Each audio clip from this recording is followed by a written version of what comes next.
Hi, everybody. I'm Ronnie. Hi, and I'm Jenny, and we are, We are the Heart and Soul Sisters, you got it. and we have a very special podcast today Yes, we do. because one of the things that we had talked about doing was, if they were up for it, was asking our children if they would like to come on the podcast and talk about their lives from their perspectives, right? Because we Yeah, were so, as we've said many times, we were so motivated by trying to break the cycle for our children and trying to be good parents, right? We were examining how we were raised to try to be better parents for our children. And so we yeah, thought it might be interesting to have them come on one at a time and hear what they have to say, hear about their perspective. So shall, absolutely. Here we are. Yeah, so here we shall are with we get right to it? birth order. Yes. Yeah, starting in birth order, we have my one and only baby. You want to introduce yourself? Hi, I'm Michael. I'm really excited to be here. Even though I'm Ronnie's biological child, Jenny has been a second mom to me, so this is um, a special thing that I get to do to participate in with them. I've been helping them behind the scenes, so I'm excited to be a part of it live with them now. Yay. And you're the Yay. oldest of our collective children. Yes, I'm the So you oldest. get to go first. Age has its rank has its privileges, right? So we actually didn't have much of a plan, just to be honest with everybody, about how to do this. We just said we just like you to come Like on. most of what we Yeah, do. like pretty much everything. Don't know what we're doing, but we're doing it. What feels Uh, good today? yeah, What feels right. right? So which is actually I think a good way to go about living. So Absolutely. so there's nothing scripted about this. We just wanted Michael to come on and um, you know, I know the kids have been listening along with the podcast. They may not be totally caught up, but they have listened to some of them, and talk about anything that's struck you from hearing us talk. We've shared a lot with you over the years, but it may be different hearing it now than when you were growing up. And just start anywhere you like with reflections about what you've observed, witnessed, felt in relation to us telling our story or living with Mm. us through it. Yeah. Um, it's like I imagine you guys felt when you were telling your story. It's kind of hard to pick where to start. I think for me, listening to the podcast and sort of seeing it with fresh eyes. I have an 18-month-old son, so I feel like when I became a parent, I don't know if everyone feels this way, but when I became a parent, it forced me to look back on my own childhood experiences, things that I experienced in my home, things I experienced out in the community and the world with my friends and teachers. So listening to this story again with sort of more adult and mature ears has been really interesting. I would say a lot of the podcasts that I've listened to, I come away with this feeling of really like protectiveness of you guys. Like in my own healing journey, I've done a lot of inner child work for myself, of hurts, of especially of other friends growing up, sort of telling me in different ways that what I was too much, or it wasn't right, or wasn't good enough. And so I'm starting to see the world around me as a bunch of inner children. So listening to the podcast and listening to you all talk about your experiences, I can imagine, and I guess that's why I feel protective of your inner children, because I know how special you both are, um, and so I kind of want to go back and keep you from experiencing these things, but Mm. at the same time, just like profoundly moved by the resilience that you both have. Getting a little choked up because, I mean, truly the journey that you guys have been on. I'm so grateful every day for all the work that you both have done, because I am a better parent because of what you did. How I know how hard that was. Um, so yeah, I guess gratitude and feeling of wanting to protect you guys from having to experience that are sort of like the two big takeaways that I would say from listening to the story again. The first time I heard a lot of this was, I think I was 15, Yeah. right? Like like you guys had talked about, we can't, see Mimi and Papa. I don't really remember the specific language that you used, honestly. But I remember that conversation when I was 15, when you took your oldest and Auntie Jen and me and into the room upstairs, actually, in the house I'm in right now, and first told me. And so yeah, it's been very interesting to hear the story again and remember what it was like to hear that story when I was 15. And I didn't even hear the full story at 15. It was like a very uh, a surface level, like just trying to impress upon us the severity of the abuse without like traumatizing us, And Right. so, yeah. Do you remember what it felt like to hear some of those stories for the first time? I remember thinking, like, I knew it must have been bad, because I couldn't. You both were not the type of people that would have just, for the heck of it, split with your parents. Like, I knew there must have been something, but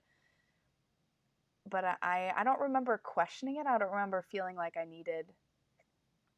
I mean, on one hand, I wanted to know why, but it wasn't like, why did you cut contact? It's like, why can't they get better? Why can't, because I actually, I guess I do remember some of the language now. It was like, they're sick, they need help, and they aren't getting it. Yeah. And so I remember growing up feeling very upset and angry and sad that they weren't getting the help that they needed. Because I felt like that was, if that's the only barrier, why wouldn't you just do it so you could Right. be with me? Right. So yeah, so then when you kind of explained a little more when I was 15, it was like, okay, like, I knew it must be bad, and it's actually worse than I thought. you know. Yeah. Well, I have to say it's been really interesting to watch you be a parent to your son, because you are such a good parent. You're just so patient, um, and I just feel like you've taken what I tried to do, and it's like a springboard for you to have even more freedom to just be so much more love focused and love centered and positive. And I have to say, I have to be fair to our mother, Jenny, who I mean, both of our parents had their own traumas. There's no way they could be who they are Right. without them. And Without we some have we traumas have a that window caused. into a number of them. I mean, I don't pretend to know their story, and I don't want to tell their story for them, but um, I know that there were some traumas there, and I know that there are some things that our mother did try to do differently. And one of the things she did was articulate the difficulties in her relationship with her parents, at least some of them, to us. And so it gave us some insight into her. It gave us some insight into kind of a like cause and effect. Like, this thing happened in my life, and now I'm experiencing this because of it, or I experienced these things at the time or along the way or whatever. So she did try to give us a window into some of the dysfunction that she experienced growing up. Um, Right. and it gave us something, a little something to hang our hat on, to kind of um, start to understand the intergenerational dynamicness of it, right? Right. Um, so the one positive thing is to see the change over time. There's been enough time that we can see 3 generations of or 4 generations of parenting. If we think of our grandparents as parenting our parents, Mm-hmm. that we're now watching your oldest and my daughter um, parent, and seeing some of the long term fruits of that labor, if you will. Yeah, I listening to your podcasts, I know for sure that I am able to be, I want to be a conscious parent, and I'm able to be incredibly conscious about the type of language I use, the actions that I take, how I choose to discipline.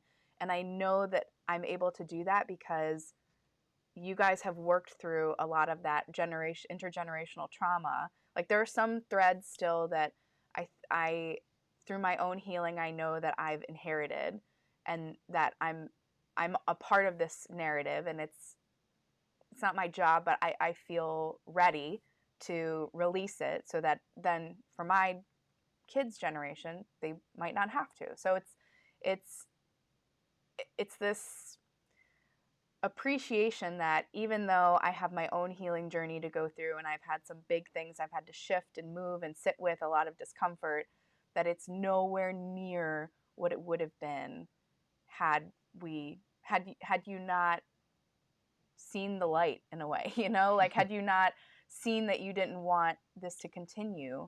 I have no idea what kind of person I would be if we had kept contact. I mean, as much as you can, if we had kept contact and you guys had pulled us aside and said, okay, what they did this, and that's not healthy, that's not, good, we shouldn't do that. I don't think it would have had the same effect as just like that dynamic isn't even in my life. Like you guys cut contact so early that I hear the stories and I'm like, oh my gosh, I don't remember that at all. I don't remember feeling bad. I don't remember feeling, I mean, like I said, the only thing that I think has really affected me was knowing that they could have done something to be in my life. And for whatever reason, along the way, I had various levels of understanding of why they may or may not be making that decision. But just that was the hardest part, is knowing they could have done something and didn't. That they could have, like even in particular, I think in some of your podcasts you talked about how we had some on and off contact with them when I was in high school. Mm-hmm. And I remember not feeling comfortable enough to actually talk to them on the phone. My mom would be talking to them on speakerphone. I'd ask her to put it on speaker, and I would just sit in the room. And they would ask about me, and my mom would talk, and she knew that I just wasn't ready to talk to them. But I remember just sitting there, and that even though they hurt me so much, there was a part of me that was just like, I want my grandparents, like I want them to want to know about me, to want to be in my life. And for me, sort of like the sealing of the deal in terms of moving on from that feeling was my senior year of high school. We invited them to come to my play that I was in. It was senior year, right? Mm-hmm. Yeah, senior year. And I had a small part in it. And my other set of grandparents, my dad's parents, they really stepped up. I mean, I never felt like I didn't have enough grandparents growing up. They were there for everything. And so we invited them as well.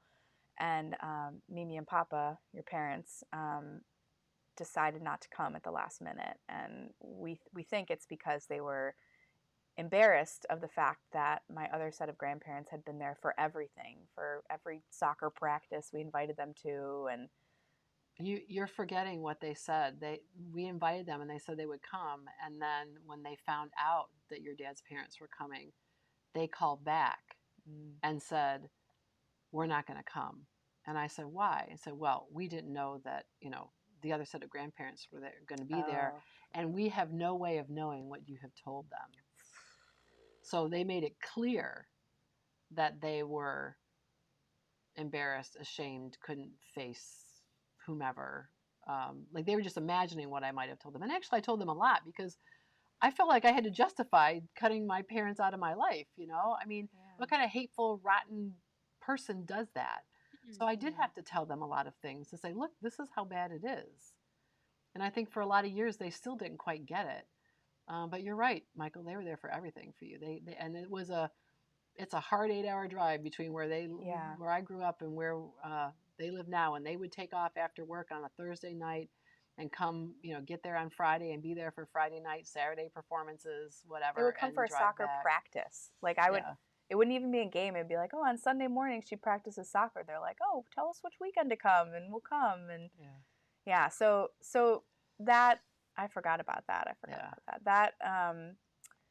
That experience for me was just a a sealing of the deal. And my first real personal experience with how cruel they could be. Everything else that for me, all my experiences with them were like, they give me presents, we make cookies, we hang out, and it's always a celebration, when I was little. And it wasn't until that time that they didn't show up for the musical that it was the first time that I felt like they did something to me. Everything else was kind of like I was along for the ride of what was happening to you two. And so that really, yeah, I remember crying in your bathroom, Mom, just sitting on the floor, crying and feeling like, and just asking why over and over again, like why. And thinking about it now, that probably had a big effect on my feelings of not being good enough or not being lovable. It's like, if I was good enough, if I was lovable, then they would change. They would come. They would do whatever they could to be there. Like I watched my other grandparents do whatever they could to be there. Right. Yeah. And the thing is that that's when you grow up in a family with addiction and abuse, the focus is never on the victims. It's always on the abuser or the addict or their primary codependent. And that's the thing, is that even though they were the parents, we were the ones who were really emotionally responsible for everything that happened. It was always our fault. Right. If they were angry, it was our fault. If they were disappointed, it was our fault, because because they were burdened with us. And that's the thing, is that I mean, we didn't do a letter writing campaign to all the family, the extended family, and saying woe is me. We kept silent. We kept the secrets. We kept silent when we cut off contact, and our parents went on the offensive and stayed on the offensive for years. They still are. Um, and they still, yeah, and they still are. I mean, they followed me here, for God's sakes. Yeah. Um, so because it's really all about them. It's not about, no one else's. And that's the brokenness of an abusive person, an addict. It's all about their hurting. It's all about woe is me. Everything revolves around them. And there's absolutely no thought given to the consequences of their behavior. They they just can't take personal responsibility for their choices, their behavior, their faults. They will not even acknowledge Right. their faults. Right. There are no faults, because it's all about everybody else. It's all your fault. It's all what you've done to me. And that's also part of a borderline personality disorder. There is no, it's all black and white, and that's our mom. It's all black and white.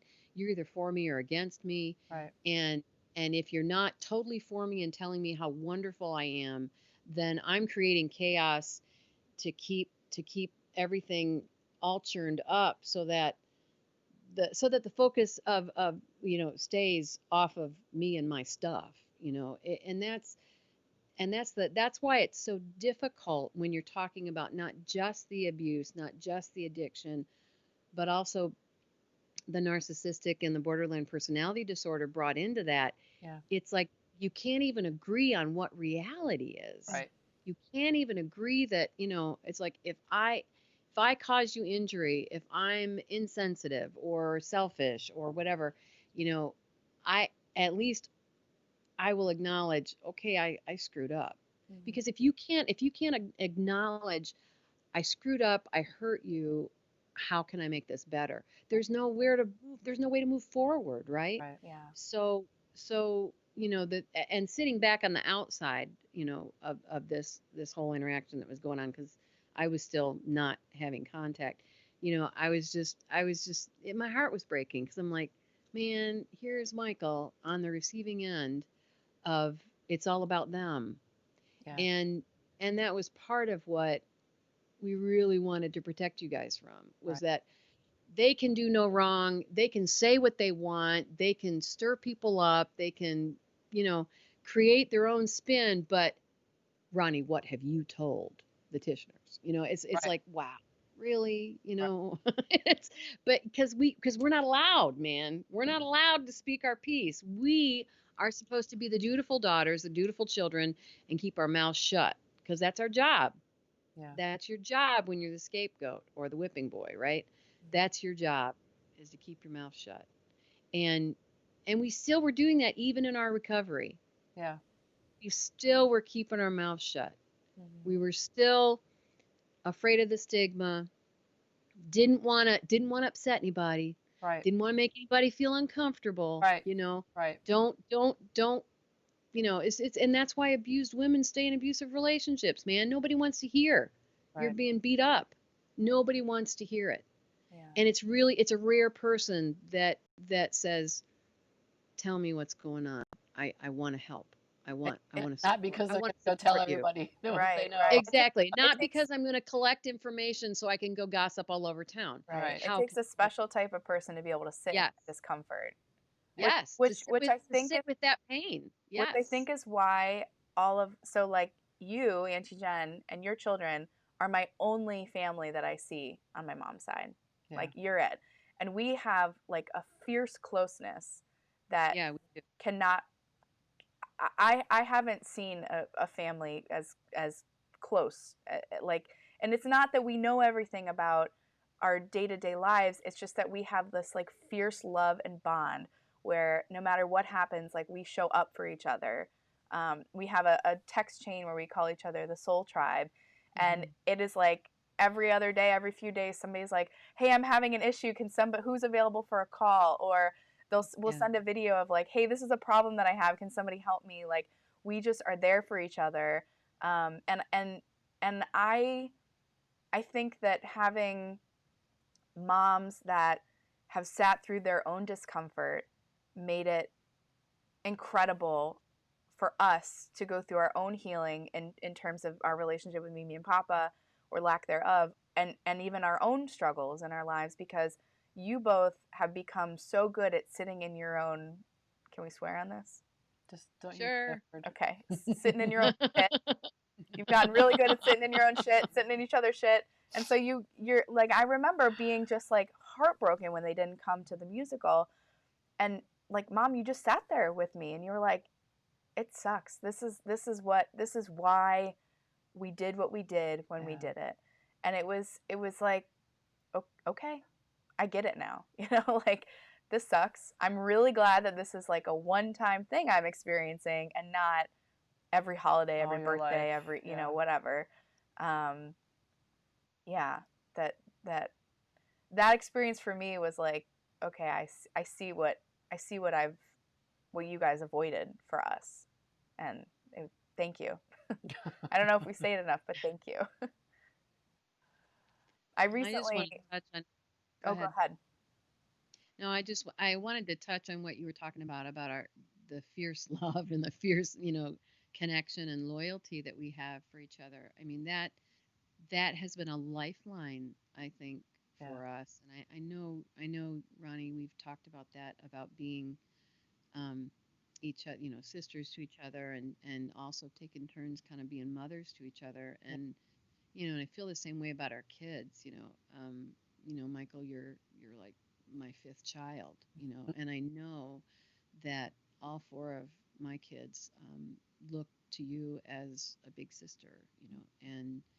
Um, and I mean, that's truly been, and for people out there that may not have a sibling that they've really bonded with, sadly, that happens where there's been addiction and abuse. There's the hero and the invisible child and the scapegoat and the mascot and whatever roles you've been pigeonholed into, and that's what you stick with. You don't even question it. That's what you're stuck with, and the relationships are so badly damaged, like my relationship with my brother. He's hated me since grade school. I mean, since we were very young, and that hatred was fostered by our parents, primarily our mother, but our dad didn't help it. Yeah. And so, that's sad, but I'm I'm so grateful that we've been able to heal and create this, because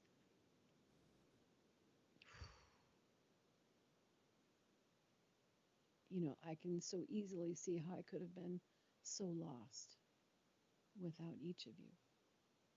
I remember you saying that when I was 15. I remember you were sitting in the chair. I think Abby and I were either on the bed or on the floor, and you said that if it wasn't for us kids, that you might not be here today. And I remember feeling like a real heaviness when you said that, and feeling like, my God, what would the world be like with Honey and Two Jen? Like, I mean, for those of you watching, you can probably tell I have a fierce love for my mother. I also think that Auntie Jen is one of the sweetest souls that has ever walked this earth. She is. She is. And so when I hear about the stories and their experiences, it it reminds me of the incredible resilience that we have as souls. That we can overcome tremendous odds and still create and manifest a life that we want. And so it's really, sometimes I think when people hear stories about, heartbreak or trauma, that it's very sad and very hard to hear. But I think also it's important to listen to the and then what happened? Like, they're here telling their story, so they persisted. They kept going. What was that like? Like, what did that look like? Because we all have hardships in our lives, to different degrees. Like, I am so grateful that the things that I'm working through are nowhere near the level of what you guys had to work through and are still working through. But there's like a common theme in terms of how you get up from whatever it is that you're experiencing. And having two fierce ladies who love me in my life go through what you went through, it really does help me. It helps me move through what I need to heal, what I need to release. Partially because I can call either one of you, and I know that you're there for me, and also by the example. I can, maybe it's now a good time to talk about how the things I observed in you guys as I've gone through life. But Sure. so and I'm not sure if I've ever shared any of this stuff with you guys, so it might be a surprise. But so I'll start with my mom. So when I was younger, she so I'll talk to you, Mom. You Sure. you trying to think of a way to describe it. You were like carefree, and at the same time, I could tell you there was a tightness. Like, you would let me do all these things. We would have all these, we'd go to the pool, we would color, we would do Play-Doh, we would run around the park. And there was also like if something would happen that wasn't supposed to happen, there was like a tension. I could feel it in the room, like deviation from the plan. Yeah. And so in doing my own work, I did this course where we did work on family narratives, and I journaled about, they're supposed to journal about how your parents processed emotion or what emotion they showed when you're growing up. And I realized when I was younger, it was a lot of frustration. And it wasn't that you were always frustrated. It was just that if you were outwardly expressing like a emotion other than happiness or joy, there was like a frustration, like a friction associated with it. Mm-hmm. And in doing my work, I realized that anger or frustration usually is hiding something else. Like, that's an emotion we're allowed to express, but underneath could be the hurt or the feeling like I'm not safe, secure, and protected. I'm not good enough. I'm not lovable. And I realized through the journaling that when I kind of went through my life, my childhood, how much different you are now from when I was younger. And not in like a, when I was younger, you were, very good You at, sucked. yeah, you were not a very good mom, but now you're a great mom. No, it's more like you just have like like I just have this visual of like your hands kind of coming out and like, you know, jazz fingers. Like you just you you em- you embrace the joy that you portrayed to the world internally, and I can sense that now. Like you just have this like flowy, peaceful vibe about you that was there a lot when I was little, but sometimes could be hijacked by like a Quickly. It yeah, could quickly be hijacked. right. And which I think is great to for me, because I've been on this journey with you. You've shared a lot, especially as I became an adult, when I was especially in college. Moving forward, you would share so much of what you were experiencing, what you were releasing. Like you would have a moment where you know, something would happen and you're like, I can tell it's triggering an emotion that I would, or a response I would have wanted to be able to express when I was a child but couldn't, kind of thing. Like you're Right. releasing a lot of, like, the body keeps the score. I totally believe that we hold We old. talked about that a couple weeks ago. Okay, good. I'm a little behind. But yeah, so it's been really cool to watch you go through that journey, because then it kind of gave me permission to do the same, to like, Mhm. oh, okay, so that's a real thing. Like before I got pregnant with my son, I had a day where I felt like I really need to just cry. And because you had told me about an experience you had of just letting yourself cry even though you had no idea why, Mhm. I was like, okay, it was pretty profound for her. I'll try it. And I did it, and it was about Mimi and Papa. Like I felt it immediately. As soon as I started to cry, it was like, why, why? I just kept saying why. And once I just let it all out, I have not cried about that since. I haven't really thought about it other than like, I wish them love and light wherever they are. I hope that they're okay. Right. I'm sad for them that they don't get to meet their great grandson, who's, I think, pretty spectacular. Amazing. Amazing. But yeah, so watching you go through your journey has helped me, give me permission to just kind of release into the process.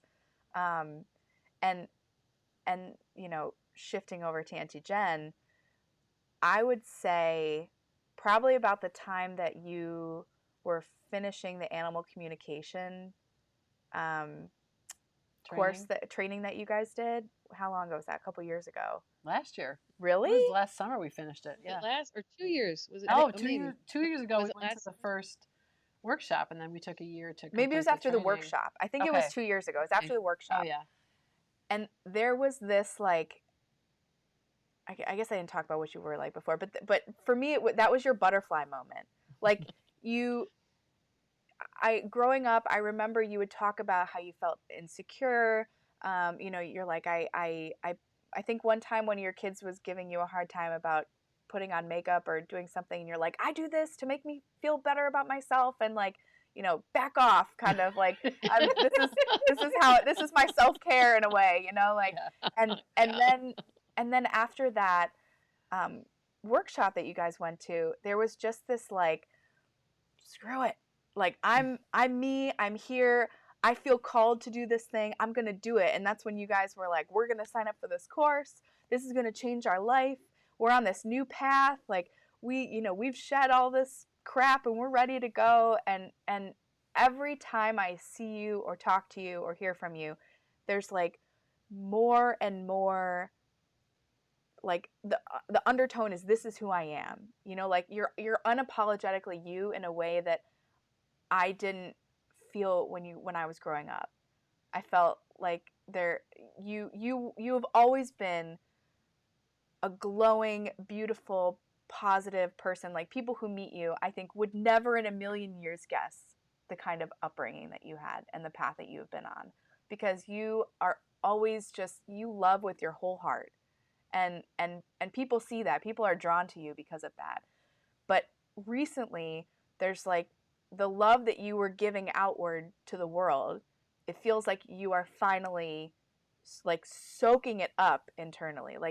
You're just love inside and out. It's no longer this like outward display of who you are. It's just who you are, like from the inside out. And I worked with you doing the intuitive coaching, and and working with you and having and seeing you communicating with guides and working with me, it was like you're in your element. Like you are you, and you're not holding back anymore. And so that has been incredible to watch, because truly I can't say enough good things about you. Like you just are this amazing being. And for so long it was really hard to hear you talk about yourself. Like and you wouldn't do it all the time, but you would just kind of let us in every once in a while about, you know, the struggles that you were going through. And so to see and feel the energy of you just like being you and owning your path and who you are and what you're called to do is just inspiring. I mean, it's really beautiful. It's really so. Basically, I have two of the best role models in the world, and This is why we brought you on. We Yeah. paid you to pay nice things. And we did not pay her to say all that. Yeah. But I mean, if you just set all of us kids onto a podcast by ourselves without you, we this is what we would say. I mean, we live far apart. We have kind of our separate lives, but there's this sort of understanding that you both are raising us all. That there's like a healing, an intergenerational healing that needs to occur, and there are pieces that have come down to us. You filtered a whole lot of crap from getting down to us, but inevitably, you know, like something come down. Right. But we are, we're not afraid. We're not afraid to take this journey. We're not afraid to do the hard work, because we've watched you do it, and we've seen the transformation of where you could go. You know, how your life could be so much more than you might have thought when you were 20 or 30. And so it's just it's really amazing. Fierce is the word that keeps coming to me, because it just, you know, your youngest is a boy, and so for a while we called ourselves the SoulSisters, and still until he got a phone, and then we became the Soul Tribe. But we all just there's a bond there that is, it's a home base. It's a place where no matter how anything else is going in the world, we all are there to be there for each other. And you know, sometimes I just have too much on my plate and I can't be there for somebody, and all of a sudden, you know, my mom has already called whoever it was that needed to talk, or you know, I reach out to Auntie Jen and talk to you, so then all of a sudden I didn't need to call my mom and cry and be like, can you help me with this, because I already figured it out with you, you know. Like we just, it's, yeah, it's I'm kind of at a loss for words right now, and when I think about how far we've all come, and all that's in store for us. I mean, I feel like this is not at all, there's no finish line. We're continually growing and evolving, and it's just really a blessing to be able to do that all together. I agree. It is. Wow. Gosh, thank you so much, Michael. Thank you, Michael. Thank you for having me. It's nice to be a part of this with you guys. And we really do have to acknowledge all that Michael has done behind the scenes to help us. She's got some mad skills that she's bringing to bear. Major skills, yes. And as you know, some of the other things we're hoping to do, like writing the book and so forth, get off the ground, we're going to be you'll be gainfully employed, dear. I mean, that's my dream. I said, you know, you can manifest things by writing journals and kind of scripting it out. And a few years ago, I wrote a journal to myself saying that I would be working at a job where I could have flexible hours and work from wherever, so I could travel and I could be with my family, and I would be doing something that really means a lot to me, and I feel really fulfilled. And so even without being paid, I'm already manifesting that, you know. I get to, it's, I mean, it really is a joy to help you guys realize your full potential. Like, I mean, this is you. I'm just helping with some of the, you know, administrative things to help you be you. So it's really it's awesome because I feel like it's the cherry on top of this amazing transformative journey that you guys are on. So we're happy I'm you're so with us. glad yes, we're so glad you're on this journey with us. I love you both so much. I love you I love guys. so much too. Thanks for being with us, Michael. Of course. So, well, until next time, for those of you watching or listening to us via audio, remember you can find us on Facebook. We are the Heart and Soul Sisters, as well on Instagram. And you can always check out our website, www.heartandsoulsisters.net, all the words spelled out. Until next time, we're wishing you Wishing you so much love, so much light, so much light and so many, many blessings. many blessings. Have a great week.